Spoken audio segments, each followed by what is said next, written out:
Setting out on another voyage, she betrayed me. I have been married to Emilia for 8 years now. We met in 2010, when we were both working on the ship Atlantic Voyager.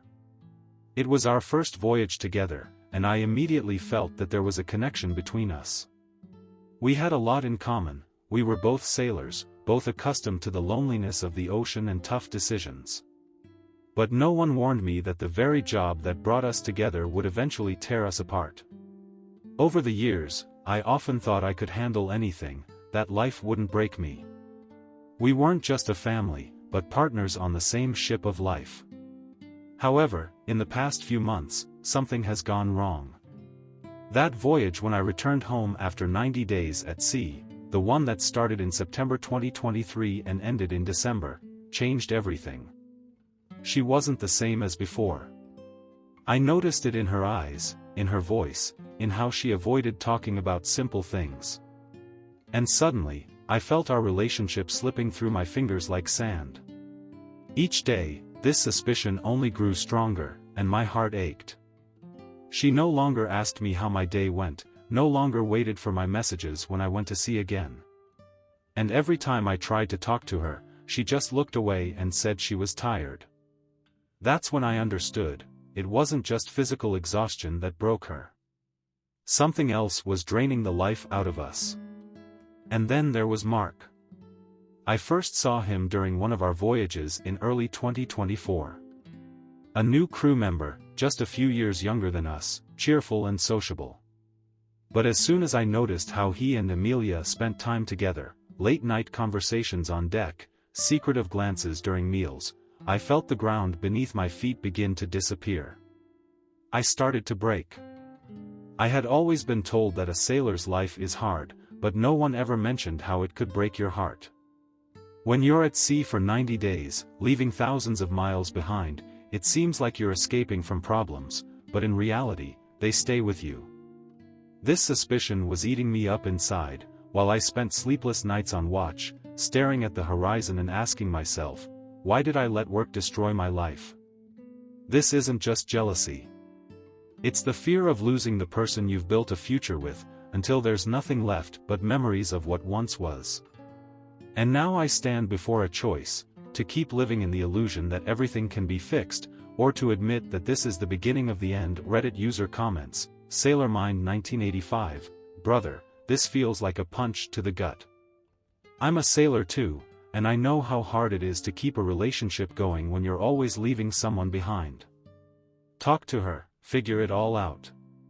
If you do nothing, it'll only hurt more. Salty Waves 123, dude, so many sailors have gone through this.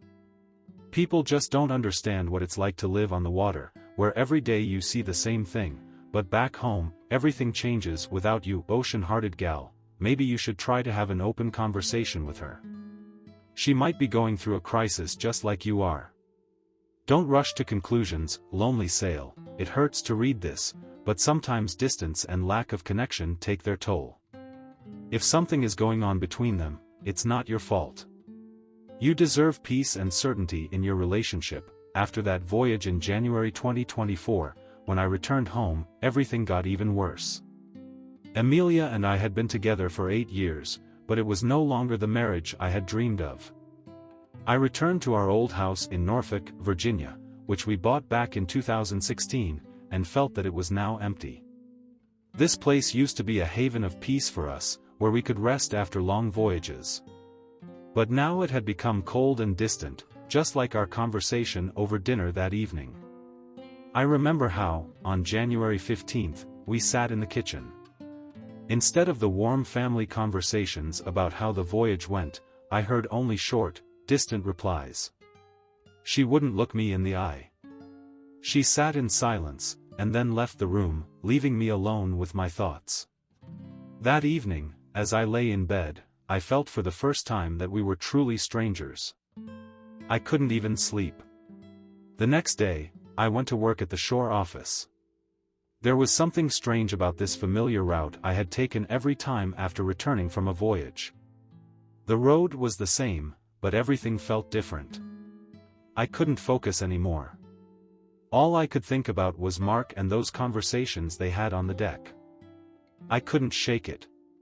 Something inside me was breaking, and it wasn't just our marriage, it was me. Emilia and I no longer spoke about what had happened on the ship. I was afraid to hear the truth, afraid to admit to myself that I had lost her long ago. I remember sitting on the balcony of our house in February, staring into the fog over the Atlantic, trying to figure out if there was still a chance to fix everything. I thought about how much this job had broken us. In 2019, when we both signed the contract for a few more voyages, I thought I was making the right choice for both of us. But every time we drifted apart, something important between us was left behind in the past. Every voyage became a test, not just for me, but for us. And every time I returned home to a woman who had become more and more of a stranger to me. Could this job have broken us so much that there was nothing left to save? Or had she simply found someone who was there when I disappeared into the sea? These questions tormented me at night. I didn't know what was worse, the thought of betrayal or the loss of what we once had. I had no answers. I tried to understand how I had reached this point, how I had allowed my life to fall into this dark abyss of loneliness and suspicion. And the more I tried to understand it, the worse I felt. Life no longer seemed fair, and I couldn't see a way out of this vicious cycle. Reddit user comments, Ocean Tears 1987, this is so painful to read. It seems like you're going through what many of us have felt in long-distance relationships. But it's important not to keep it inside. You can't solve a problem without talking about it. Lost in the tide, I know that fear too. The fear that your partner might find someone else when you're not around. But you know, that feeling often eats you up from the inside, and you need to do something before it completely destroys you. Sea Soul 89, you have to be honest with yourself. If your intuition is telling you that something is wrong, maybe it's true. But sometimes you need to talk and figure everything out, even if it hurts. Wave Wanderer, the life of a sailor has always been hard on relationships. I've seen so many families break apart because of it. Maybe it's not just about you or her, but about how this job breaks all of us in the end. I remember coming home on February 28, 2024, after a long day at the shore office. From the moment I stepped through the door of our house in Norfolk, I felt that something had changed.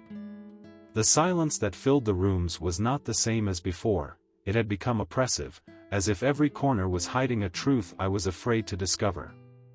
Emilia wasn't home, and there was a note on the table: I'm going out with friends. We'll be late. Normally, I wouldn't have thought much of it, but that day, everything seemed suspicious. I tried to find comfort in my routine, made dinner, sat down at the computer to check my emails. But thoughts of Emilia wouldn't leave me alone. The feeling that she was hiding something was becoming unbearable. I thought again about Mark and their conversations on the deck. What if I was wrong? What if it was just my fear that the distance and my job had made us strangers?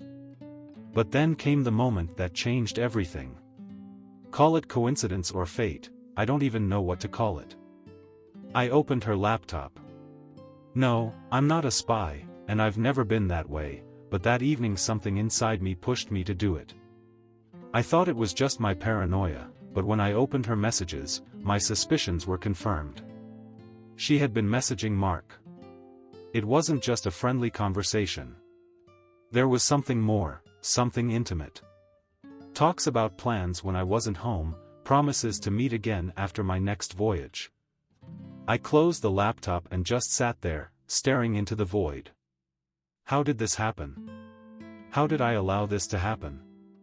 What broke me wasn't that she cheated, but how long it had been going on, how easily it was happening right before my eyes. I wasn't prepared for that moment. Every part of my body screamed in pain, and my mind refused to believe what was happening. It was on March 1st that I finally gathered the courage to talk to her. She came home late, as usual, and I couldn't stay silent any longer. I directly asked her about Mark. At first, she denied it, trying to avoid the conversation, but I showed her the messages. She didn't say a word. She just stood there in silence, staring at the floor. In that moment, I knew that it was truly over between us. Everything fell into place. There was no point in continuing to live a lie. Life had broken me once again. First, the long years at sea, where I sacrificed our time together for my career, and now the betrayal, which turned out to be the final blow for me. I had always thought that Emilia and I could survive anything. But I was wrong. Our marriage no longer existed. It had fallen apart, just like my hope for a future together. Reddit user comments, OceanDepth_81, this is truly painful to read. Betrayal always leaves deep wounds, especially when you've dedicated your life to someone. My heart goes out to you, man. Stay strong, broken anchor. I know what it's like to live with someone who's no longer your partner, only to then find out the truth. This is not your fault. You did everything you could. It will get better, just find the strength to move forward. Salt and sea spray, don't stay silent anymore. Now that you know the truth, don't let this situation continue to destroy you from the inside. Sometimes, letting go is the only right choice. Tide Turner, this is tough, but you took the right step by confronting the truth. Many people continue to live in lies, but you had the courage to find out the truth. Now you can move on. After I learned the truth, the hardest period of my life began.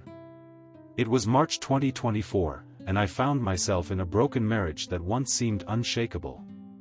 Our house in Norfolk, where we had lived for 8 years, now only reminded me of betrayal, pain, and lost dreams.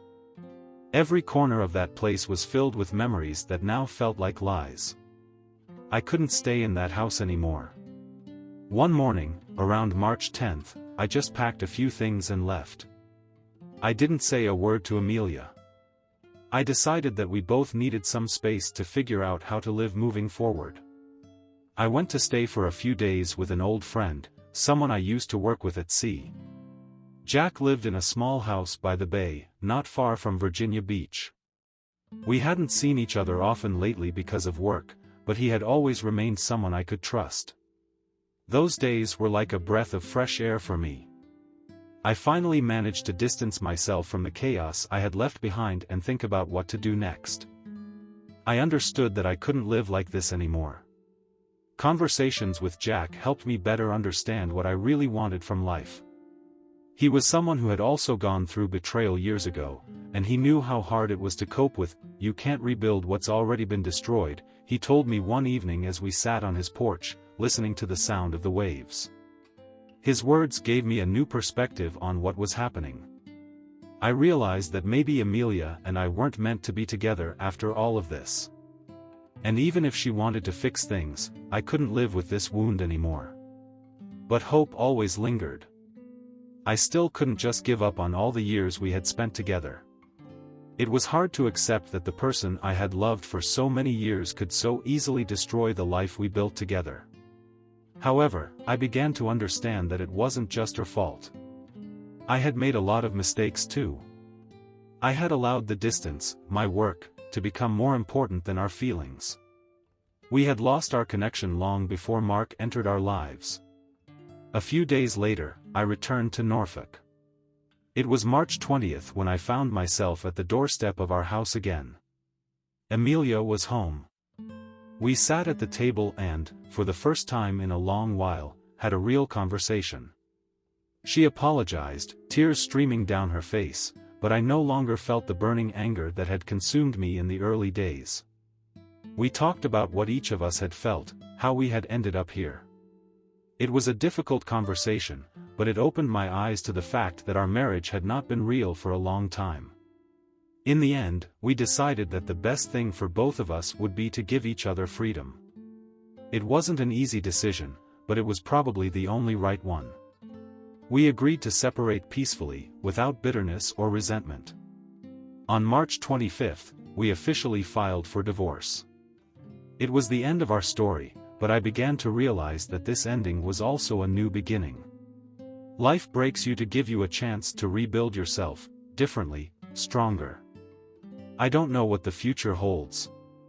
But now I understand that sometimes it's better to let go than to hold on to something that can't be restored. Reddit user comments, Lost_Sailor 1983, your decision to divorce, though difficult, seems wise. Sometimes you just need to let go. Thank you for sharing your story. I think it will help many people make tough decisions. Anchor-free. It sounds like an emotional struggle, but you found the strength not to hold on to resentment. That's the hardest but most important decision. Tide changer. I wish you strength and peace in the future. What you went through is truly difficult, but you handled it with dignity. Driftwood dreamer. This story mirrors much of my life. I've been through something similar, and I can say that the hardest part is finding the strength to move forward. But you're on the right path. After we officially filed for divorce on March 25, 2024, life began to take on a new, unfamiliar path. I noticed that during this time, I started to feel more like myself again. Emilia and I remained on good terms, but our paths had definitively diverged. I returned to my service, which had always been my passion, but now with a new sense of freedom. In April 2024, I set off on another voyage. We sailed across the North Atlantic, passing through the cold waters near Greenland. Work helped me keep my mind occupied, but on the other hand, it was part of the same cycle that had partly caused my problems with Emilia. I started wondering if the seafaring life was really what I wanted for my future. I asked myself, is it worth continuing to sacrifice my personal life for the oceans that had become my home for so many years? My new crew was much younger, and this gave me a chance to see the difference in perspectives. Their stories, plans, and dreams reminded me of those years when I was just starting my career. I realized that there was still a passion for life in me, for exploring something new, but it was no longer just about the sea. On April 12, while anchored in the Irish port of Galway, I made the decision that this would be my last voyage as a sailor. I felt that it was time to find a new path, one where I could live in harmony with myself and create something new on land. It was hard for me to give up the ocean, but at the same time, I realized it was time to allow myself the opportunity to start with a clean slate. When I returned home in May, I no longer felt the emptiness that Emilia's betrayal had left. It was part of my past, but no longer defined me. I began planning a new business, a small shop for sailors in Norfolk. It was something different, unlike anything I had done before, but I felt that it was exactly what I needed. This decision brought me peace, and I once again felt like I was in control of my life. Reddit user comments, fresh start now. I completely understand that feeling when you need to start something new. Congratulations on your decision. It's very important to find the strength within to take that step. Sea Change 1987, you made the right choice leaving the sea. It can be beautiful, but sometimes you have to find yourself on land. Ocean Wave fan, your story mirrors what I'm going through right now. Thanks for sharing your experience. It shows that a new beginning is always possible. Anchor release, best of luck with your new business. Sometimes it's hard to leave things behind, but often that's exactly what we need to find our true place.